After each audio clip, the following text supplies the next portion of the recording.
दिवाळी पाडवा या दिवशी पत्नीने पतीला का ओवाळावे, का औक्षण करावे, ही प्रथा यामागचे कारण काय, चला जाणून घेऊया. यामागचे रहस्य, यामागची कथा. दिवाळी पाडवा हा खरं तर पतीपत्नीच्या नात्याचा, प्रेमाचा, विश्वासाचा उत्सव. या दिवशी पत्नी पतीला ओवाळून दीर्घायुष्याची कामना करते, तर पती तिला भेटवस्तू देऊन आपले प्रेम व्यक्त करतो. तर यामागे काही परंपरा दडल्या आहेत. दिवाळी पाडवा हा कार्तिक शुद्ध प्रतिपदेला हा 3.5 मुहूर्तांपैकी एक मानला जातो. या दिवशी नवीन कामाची सुरुवात करणे शुभ मानले जाते.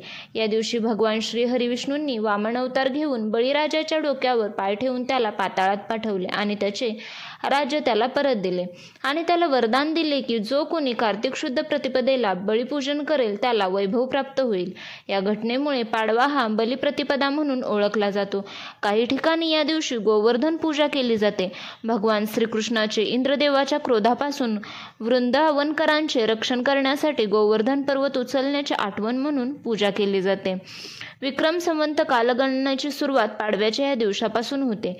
या दिवशी अनेक जण सोने किंवा इतर मौल्यवान वस्तू खरेदी करतात.